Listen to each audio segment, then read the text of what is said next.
bagaimana ruh ketika setelah dicabut dari jasad. Maka kalau kita membaca dalam satu riwayat dari Bara' bin Azib, kita akan menjumpai ruh itu kalau dicabut dari jasad, maka kita harus paham, malaikat itu Pak, kalau akan mendapati orang itu meninggal dunia, maka para malaikat itu akan datang serombongan. Kemudian dalam satu riwayat hadis, Rasulullah itu berkata ketika beliau itu bersandar ke tongkat, maka beliau mengatakan istaidu min adzabil qabr, berlindunglah kalian dari azab kubur. Diulang-ulang oleh Nabi sampai 3 kali. Kemudian Nabi mengatakan idza kana al-mu'min fi inqita'i minad dunya wa iqbalu minal akhirah. Seorang mukmin itu kalau akan meninggalkan dunia dan datang dalam urusan akhirat, nazala ilaihi malaikatun minal malaikah, maka akan datang serombongan para malaikat-malaikat. Kalau yang didatangi itu adalah orang yang beriman, yang datang malaikatur rahmah bersama dengan malaikat maut. Malaikatnya mencabut nyawa, penamaan yang benar bukan malaikat Israel, tapi penamaan yang benar itu malaikat maut.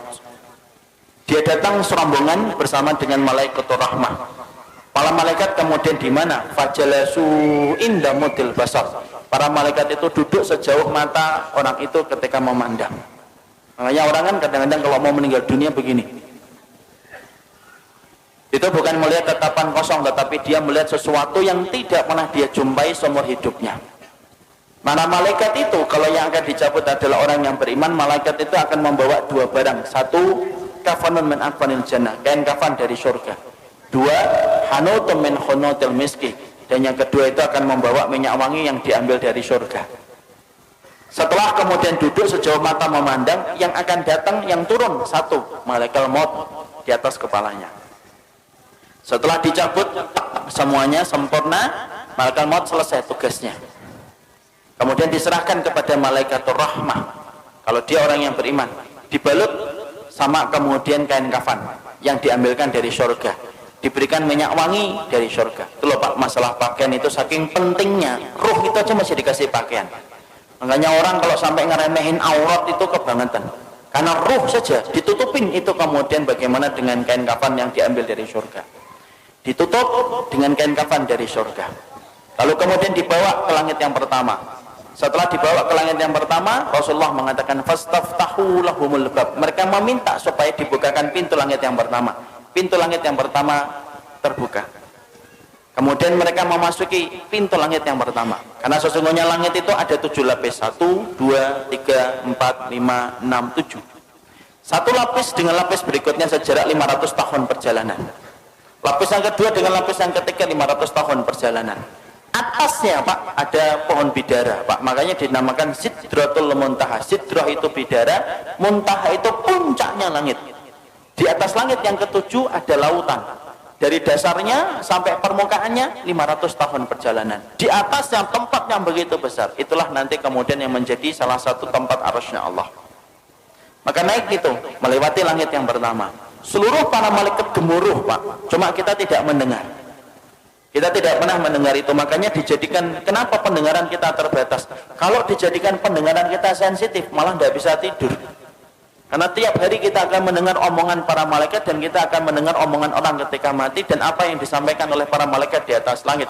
Dijadikan pendengaran kita terbatas karena ada banyak hikmah. Lewati langit yang pertama bergumuruh para malaikat yang kemudian berkata, maniruh hadat tayyib. Ini pemilik ruh yang baik, ini miliknya siapa? Hadza fulan bin fulanan. Ini disebutkan namanya yang terbaik yang dia pernah miliki ketika di dunia. Seluruh malaikat menyambutnya. Naik ke langit yang kedua, minta dibukakan pintu langit yang kedua, dibukakan. Terus sampai akhirnya menembus langit yang ketujuh. Ketika meminta untuk dibukakan pada langit yang ketujuh, maka Allah berfirman, sesungguhnya aku menciptakan dia dari tanah, aiduhu ilal ardi, kembalikan dia ke bumi, maka disitulah aku menciptakan, dan disitulah kemudian aku akan membangkitkan kedua kalinya. Akhirnya para malaikat kemudian membawa ruh itu, kemudian ketemu dengan jasadnya yang sedang dibawa oleh para pelayat ke area kuburan. Maka kemudian bertemulah kemudian jasad itu dengan ruh. Ya, jasad ini masih dipakai? Enggak, ini sudah selesai. Jadi yang kita pakai ini jasad sementara saja, ini kendaraan kita di dunia. Nanti ketika kita sudah mati, ketika dikumpulkan di padang mahsyar, dikumpulkan di surga, tidak pakai jasad ini. Jadi jangan khawatir yang tiba-tiba kemudian kok saya hidungnya gini, tenang, sampai mati doang. Nanti kalau sudah mati diganti hidungnya sama Allah. Karena nanti kalau kita sudah mati, nanti kita akan dikumpulkan di surga. Fisik kita itu sudah beda dengan fisik di dunia. Makanya fisik kita nanti kalau masuk surga sebagaimana fisiknya Nabi Adam. Tingginya 60 hasta, sekitar 30-40 meter. Maka ketika jasad itu dibawa ke liang kubur, sempat diketemukan dengan ruh sebentar. Tapi saat itu jasad sudah tidak ada faedahnya. Kemudian ketika sudah ketemu kembali di area kuburnya, dia sempat mendengar suara terompah terakhir pelayat ketika keluar dari kuburan. Setelah itu kemudian datang pertanyaan mungkar datang, kan menanyakan 3 perkara. Siapa Robnya, siapa nabinya, apa kitabnya, ataupun apa agama yang diutus kepadanya. Setelah dia mampu menjawab itu, maka yang mampu menjawabnya itu siapa? Apakah dirinya? Enggak. Tapi yang menjawabnya itu adalah dibantu sama Allah. Makanya Rasulullah membacakan ayat yusabbitullahu alladhina amanu fil qawli tsabit fil hayati dunya wa fil akhirah. Allah teguhkan orang yang beriman perkataan mereka di dunia dan perkataan mereka di akhirat. Makanya mereka lah yang bisa mengatakan Rabbku adalah Allah, Muhammad adalah Rasulku, dan Al-Quran itu adalah kitab suciku, dan Islam adalah agamaku. Allah yang menggerakkan di atas langit.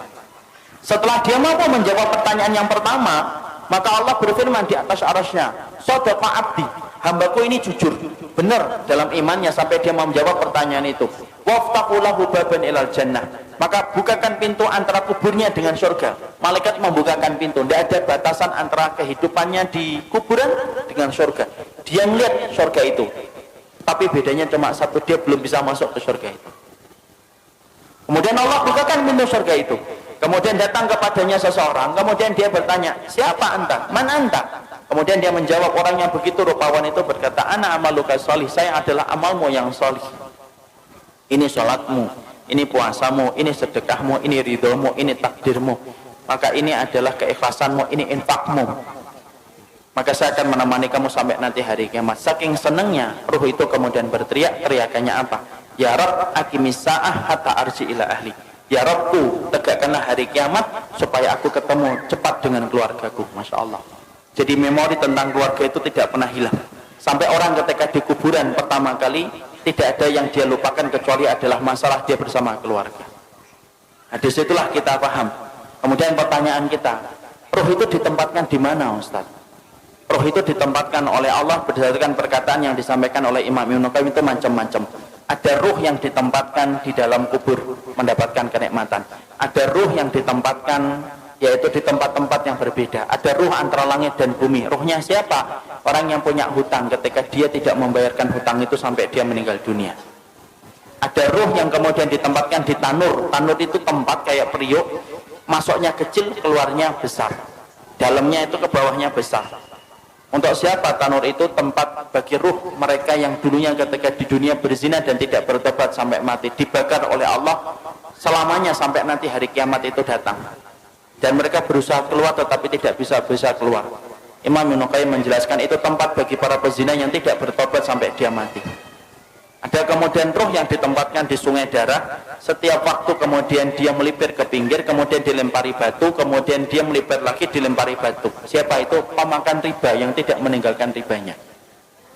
Disitulah kita mendapati ruh itu akan ditempatkan oleh Allah berdasarkan amal-amal yang mereka lakukan.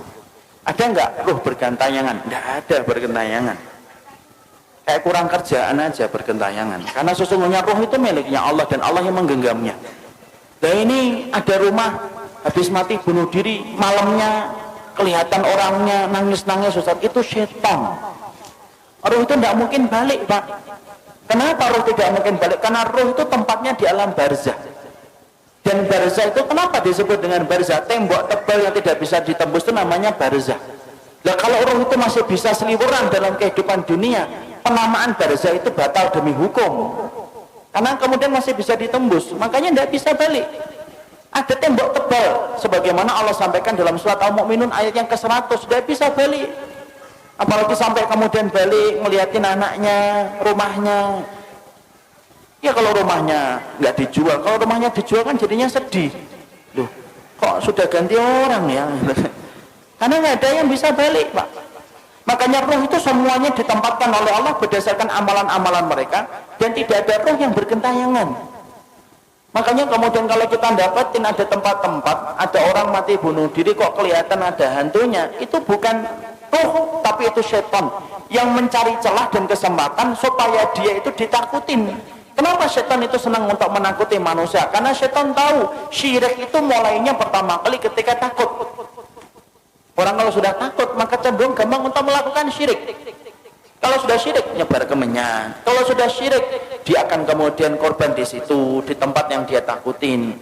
Kalau sudah takut dia akan lewat sambil mengatakan, "Kula nuwun Mbah, ngapunten, lewat Mbah, lewat." Itu kemudian mulainya dari ketakutan. Makanya kemudian tidak ada ruh yang bergentayangan, itu tidak ada. Yang ada itu apa? Setan. Karena setan itu bisa berubah wujud apa saja. Anjing hitam permujaan dari jin, ular hitam perwujudan dari jin. Kemudian setan bisa berubah manusia, bisa. Makanya kita dapati ketika Nabi mau dibunuh, siapa yang memberikan saran mengumpulkan 10 pemuda untuk membunuh Nabi Muhammad? Itu setan dalam bentuk manusia. Karena setan itu bisa berubah apa saja, Pak. Dan dia bisa menjadi hantu untuk menakuti manusia. Tetapi roh itu tidak bisa bergentayangan. Roh itu berada pada alam barzah. Dan disebut alam barzah itu karena tidak bisa ditembus dengan apapun. Ya, nggak bisa ditembus apapun. Makanya kalau kita berbicara masalah hantu, hantu itu kan Masya Allah, hantu itu kan beda-beda kan di setiap negara dan setiap wilayah.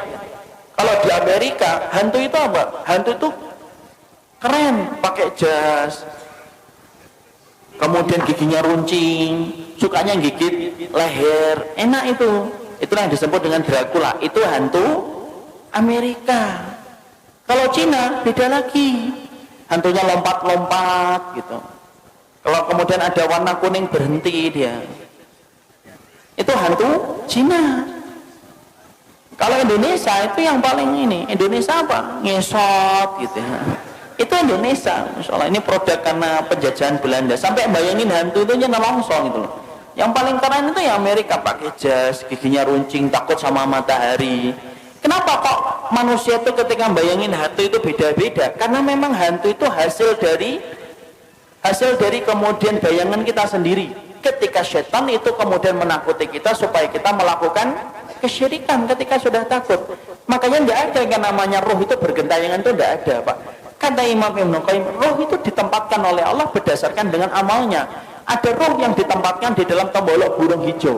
Rohnya siapa? Orang yang mati syahid ditaruh dalam tembolok burung hijau, kemudian rumahnya di bawah arsy. Arsy-nya Allah, mereka tinggal bergantung itu. Kemudian mereka masuk surga di waktu pagi, kemudian pulangnya di waktu sore.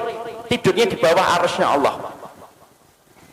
Ada orang solih ditempatkan di dalam tembolok burung tapi bukan hijau. Dia masuk surga tetapi kemudian dia tidak bisa menikmati sebagaimana para syuhada. Ada roh yang ditempatkan ila rafiqil a'la. Makanya Nabi ditanya, ya Rasulullah, oleh Aisyah, ya Rasulullah, apakah engkau akan meninggalkan kami? Kemudian Nabi menjawab, ila rafiqil a'la, menuju kepada tempat kumpulan teman-temanku yang solih. Itu menunjukkan apa? Roh itu ada tempatnya sendiri.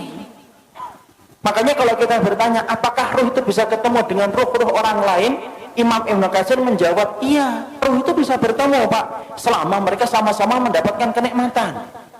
Tapi bertemunya mereka tidak ada kaitannya dengan kehidupan di dunia. Makanya kemudian Imam Ibnu Katsir itu mengatakan, innal arwah muqassamatun ila qismain. Roh itu terbagi menjadi dua. Ada roh yang mendapatkan kenikmatan, ada roh yang mendapatkan azab. Roh yang mendapatkan kenikmatan, mereka kumpul. Sebagaimana Nabi mengatakan, ila rafiqil a'la. Beliau ingin ketemu dengan rohnya Nabi Musa, rohnya Nabi Ibrahim, rohnya Nabi Nuh, rohnya Nabi Adam. Itu yang dipilih oleh Nabi ketika beliau sebelum meninggalnya dan wafatnya.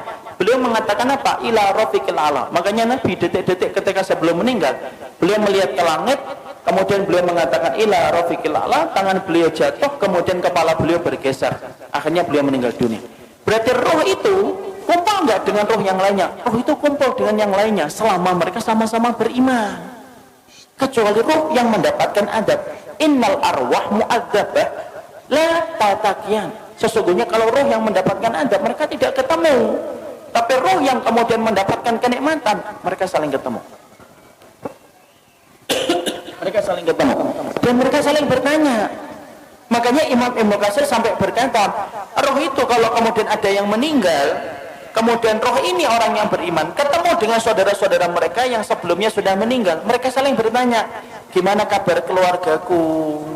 apa yang terjadi, itu anakku sudah punya anak ataukah belum. Dia akan nanya kepada roh yang baru balik ketika sama-sama mendapatkan kenikmatan. Jadi contoh paling kasusnya Pak, ini saya kaji cukup panjang bersama dengan riwayat-riwayat yang saya peroleh dari Imam dalam riwayatnya Imam Qurtubi. Saya ini misalkan dalam rumah saya, ibu saya meninggal 4 tahun yang lalu.